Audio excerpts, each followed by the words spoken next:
So first of all, thank you so much for your time. So many people know you as a brand builder. Is this how you still want to be described at the moment? Yeah, it's changing. The empowerment coach word comes in a lot, but realistically what I do is I help people and brands sort of celebrate their true passion and their core and remove those doubts so that they can really elevate what's important to them in their lives. So it's sort of a new area, but it's not one of those where you're constantly working with people all along. It's helping them reshape and then sending them on their way so they can be self-sufficient and reliable on their own inner powers. So you have been working with several brands, like global brands, Yeah. as well as celebrities as well. So how is it different from being like other types of coaches? Yeah, well, brands usually take emotion aside. If you're Apple or Nike, brands I've worked with for 10, 20 years, they don't think about the emotional side for themselves as creating their product or service impact. They talk about the things that it gives to the people, the emotions that it gives to others. We think about the emotions that we have, not the emotions we give to others. So our process is very much about how do you just remove any of the concerns and the worries of the past? How do you gather all the assets, all the amazing things you've done, all the things that bring you joy, all the things that give you wings, and then map a trajectory so you can have a life that lives those, versus looking for more experiences, trying to top up all the time, trying to feel like that you're more fulfilled and more purposeful. So this is more about emotional connections, am I correct? So it's not just promoting what exists, like the products or the identity, but it's more of the emotional connection between the brands and the people and people to people, am I correct? Yeah, it's emotion in the sense of belief. Right. Yeah, not emotion as the pendulum swing of being scared or being excited. That's where you usually make mistakes. Most of us make decisions when we're like, yeah, let's go and do this. I'm super excited. I'm going to go and climb that mountain.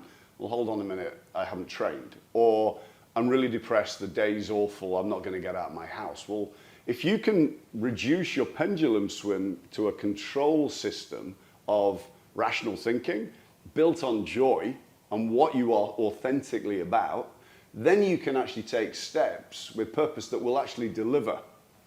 In the branding world, branding is what people say about you as a brand. So if I'm Netflix or Facebook, what we say about that company is defining their brand. Most of us tell people what we are. Social media, we're saying this is what we are. Our LinkedIn profile work, this is what we are. That's advertising. Branding is what people say about you, and that determines your stability. If you live your life authentically, people will say, this is who that person is. And that's what you want to be. You want to be the authentic reflection of the love that you give to others and the power that you give to others by being the true you. There's a big difference, Rev, between advertising, saying all the time, or actually receiving because you live and feel an energy of your persona. So the core here is authenticity. Authenticity, yeah, Why absolutely. is it more important nowadays to emphasize authenticity for the brands and the people, even like leaders? Yeah, well, brands, if you aren't authentic, immediately get thrown out of the way.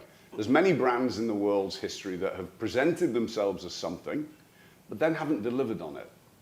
We often present ourselves as something, but then we avoid confrontation, or we move groups, or we change jobs, because people authentically go, actually, this person isn't delivering this energy, this persona that they say they are. In the branding world, people would stop buying your products and service and you would go bankrupt. We just avoid. So the aim of actually allowing people to become more authentic and centered and grounding actually gives them a longer, more stable future. Right. Instead of having to bounce around all the time. And we're in this era of likes. You put your social thing, how many likes did I get? Likes Right? and comments and all the reactions. Yeah. And that's more important. You're constantly doing it. But what really makes you excited, what makes you feel awesome, is actual love. If you work on a project, these guys are filming something and it's awesome, you feel the hairs on your arms. You feel like, oh my goodness, I feel like I'm in my mojo, I'm in my energy, and I'm feeling awesome. If you're in a relationship and it's authentically awesome, you're like, God, I love you. This is something that is just an energy that's right. If you're not, you feel an emptiness. So we're in an era now of people wanting likes, likes, likes. And the challenge is you'll never have enough likes. Right. There's always somebody that's going to have more likes than you, and you'll always feel like that you're not good enough. And we're in this huge confidence crisis that's based on likes instead of love. If you just care about loving yourself and putting out an authentic image that people reflect back to you, you then start to grow in stability and base. Is if you can fill up your cup enough of self-belief and understanding in who you are, and then after it overflows, give and help others, you're authentic. We often don't do that, and people are exhausted. They're tired. They're like, oh my God, I've been on this treadmill all my life trying to push, push, push. Treadmill or like this sort of guinea pig wheel? Well, no, it's like a treadmill going up. It's like a stairs that constantly... Oh, like stairs going up. But what happens is, you keep climbing those career ladder stairs. After a while, it starts coming down like a downward coming escalator. So you end up climbing every day to stay in the same place. Right. That's where it gets exhausting. And it's because you're not living authentically. You're not living holistically. When I'm guiding a leader, I don't just ask, how are we helping crush it in your business? That's 1/8 of their persona. They have to understand their physical health, their mental health, their spiritual health. Do they feel like they're grounded at home? Do they have financial stability? Do they have good relationships? Do they understand their higher purpose? When I'm helping them with those dimensions, it prevents that squeaky wheel that you get on life's card. You know, you may be having an awesome time at work, but if you're having a tough time at home, it will impact you. If you're having an awesome time with your relationships or your loved ones and family, but you're not looking after your health, it will impact you. A brand has to do the same. If Apple has 20 amazing products, but one of them is lying and disrupting and saying it can do something and it's causing problems, people will go, oh, Apple aren't that great. Right. Because they'll see the rock in the road, not the other things that are going well. We're the same. We have to work out what the rock in the road is so that we can remove that so everything else will flow. And we often ignore that. It may be an issue with our father. It may be an issue with our mother. It may be an issue with being bullied at school. It may be an issue of being blamed for something. That self-doubt will be a rock in the road forever. And you'll start making changes because you're trying to avoid that rock. But if you actually look at it and go, actually, that was a lie, or that's a problem that I could go and sort out. I'm going to go and sit with my dad and say, you know what, I forgive you. Then you will be able to lift and progress to where you need to be.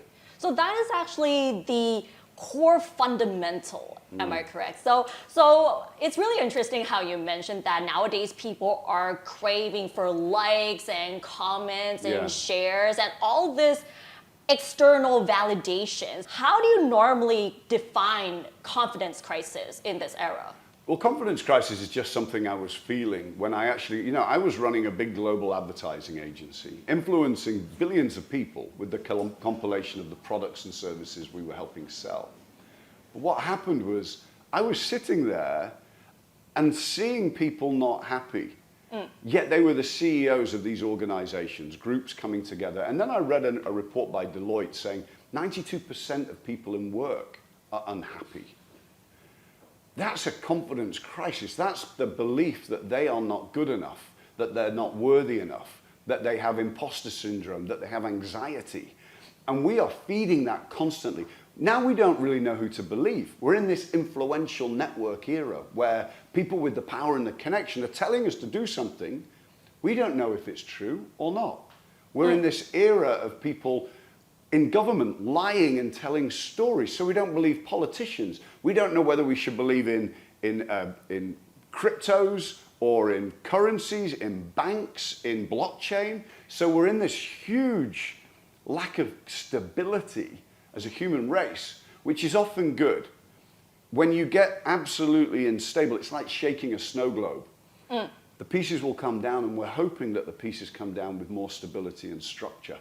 And there's so much responsibility for everybody to help with that. How do we help each other elevate what's truly important, what matters in your own life, so that you can positively impact other people's lives? So why do you think people are facing this confidence crisis a lot more? Just the way that value of influence is going, that we are graded by the number of people that follow us. Many people are now so determined to get their own likes and their own success that they suddenly find that very lonely. And then they go, well, is this person going to take my likes away? Is this person going to disrupt me from a different way of connecting with other people? So what happens in leadership, and we've always known that leadership is lonely at the top. It's one of those philosophies. It's getting lonelier because the pressure's on the person, not just being a good business leader. Now you have to be a good community leader. Now you have to have a good social profile. Now you have to be acknowledged and engaged in different ways. So being able to be connected now is even harder, and you're seeing these community groups coming together that are connecting leaders. I think a lot of them have the wrong ethics. They're getting people together by their LinkedIn profiles or the amount of money they'll pay to be a member. They don't care about the purpose of the person. And how can we survive this confidence crisis, especially in the age of social media, fake news, misinformation, and now we have AI? Yeah, AI, as we heard with Yuval Harari yesterday, has to be governed in a way that we know that it's coming from that source. And it's very hard. We're all using it now, right? Even the script for our talks and things like that. All right, here's the questions we need to answer. But the challenge is, do they go a layer deeper? When I'm doing my podcast with Elevate, I'm looking at conversations with people who are fantastic. I research them. But it's the secret knock of actually caring and having a conversation before, understanding from different dimensions of that person what they're about, that then makes the conversation different. I interviewed this chap, Dean, who created the Segway. It was the question about asking, how did your brother support you? He's like, nobody's ever asked me that. My brother was the reason that I succeeded and changed the world with technology. It's the extra thought and caring where you need to go that makes the difference. So back to your question, how do we get over this confidence crisis? We put down our damn devices. We put down our technology, and we actually connect authentically in the flesh and have those conversations again. We're in this period now of a great reset. We need it. We need to reset our confidence in leadership. We need to reset our confidence in finance, in friendships, and people naturally will do that. As soon as you disconnect people from technology, then they connect and engage with each other. And based from your past experience, I'm pretty sure that you have gone through ups and downs with your confidence until you managed to unleash yourself. So what has been the journey throughout, and how did you manage to heal from those experiences? Healing's a big word. Healing is a big word. And to be honest, you'll never fully heal. You will always have baggage and self-doubt. Every day, we should have peaks and troughs. We should have moments of negativity and worry and doubt, and moments of excitement and aura. That keeps us human and keeps us balanced. The challenge is when you go to a zone where that pendulum swing goes too far and you go into that deep depression. Oh my God, I'm not good enough. I don't want to go over there. I'm going to be hated. You have to understand how to cool down that negativity. To be who you are. I was going on stage in front of 2,000 people. I'm a young lad from the north of England in my mind, right? That was bullied and was told he failed at everything and he's not good enough. But I had to take the pendulum swing from that fear of, oh my God, I can't go on stage and panic, to the people out there deserve the message and the lessons that I have to share, that I've gathered over my 55 years. I calm down. Now I go into the pendulum swing of what's important there. If I was about to go out there, doing the press-ups, doing a Tony Robbins, woohoo, everything's awesome, and go and get rid of your husband and your wife, and yeah, change your jobs and tell everybody that you're whatever, and gone too excited, and then I'd come out to a conference group that was about healing, they would have gone, who's the crazy guy on stage? It's too much. I had to calm that down. So in life, you have to realize your pendulum swing, your thoughts need to be calmed down when you make the decision. But you should have excitement and you should have depression. The challenge is, with this confidence crisis, the pendulum swings can go higher. They can go to the near level of, can I go on? Should I go on in my life? I can't bear anymore. The problem is, that pendulum swing will go as high somewhere else, of absolute euphoria. Like high and then rock bottom, right? Yes, and that's the thing, is the pendulum, because it's a pendulum, will always go to the same height either side. We don't realize that. We think we have an awesome moment, and then we're like, oh, but I've got a sad, depressing bit over here. Why? Well, it's just part of the natural mechanism of the human body and mind to pendulum swing to the full dimension. The key is to note that and make sure you don't react in the depression or the calm, but understand how you heat it up or cool it down. You just mentioned that healing is such an important term nowadays. So why is it important for leaders nowadays to start healing in order to become a better leader? If we're not balanced and if we don't connect and share with other leaders, then we will self-explode. We will either burn out or we'll stop doing what we're doing and just hide from the world. It's natural. You cannot keep going at that level, but you can keep going if you suddenly realize, actually, my superpower is energy in the world. How can someone help fill my energy cup? If your superpower is empathy, I can promise you, there's times where you're going, who's helping me? Who's empathetic with me? Well, they don't help you because they think you've got it sorted out because you help everybody else. But when you suddenly go, you know what, I'll put my ego down and go, actually, I need some empathetic help, or I need some energy, or I need creativity, or I need some pattern mapping in where my world's going. When you put your ego down and go, I am a humble individual of a multitude of people that all have different strengths, and celebration of united strengths is where it's going to be. As soon as you do that, you actually feel more relaxed because you suddenly realize, excuse me, I'm not alone. I'm not on this journey. I'm actually going to be okay.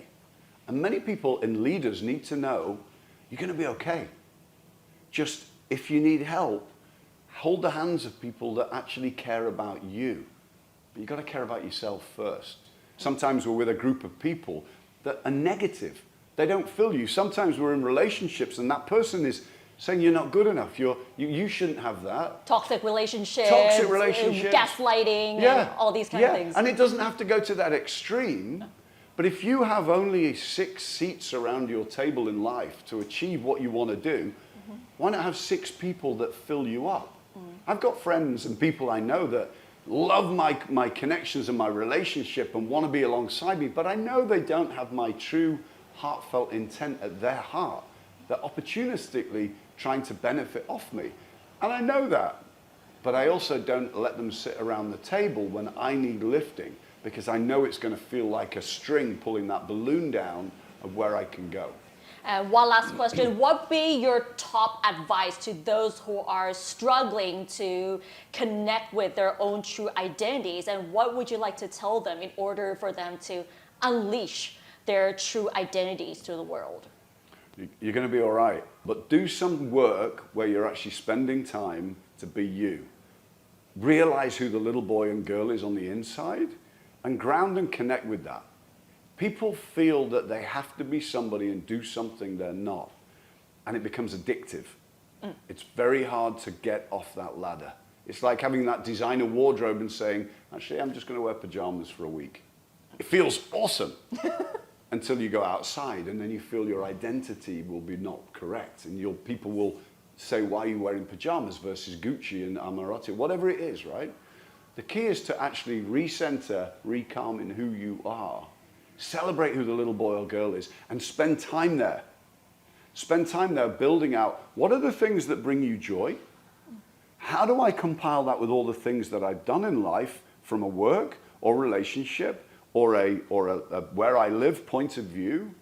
And then put it together with a strategy of where to go. Every brand in the world will define their North Star. For who are we serving? For who? What are the people? They are what? What do they deliver them? A technology, a leapfrog, a vehicle, or whatever it is? Through what?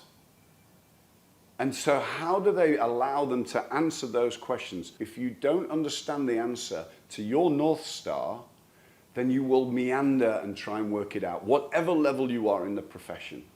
The key is to make sure you get somebody's help to map that out. Look in the mirror and go, you know what, I am awesome. And then be with a group of people that support that awesomeness to get where you need to go in life. All right, thank you so much for today. We've learned so much from you. Yeah, you're very welcome. That was fun. Thank you. Yeah, thank you.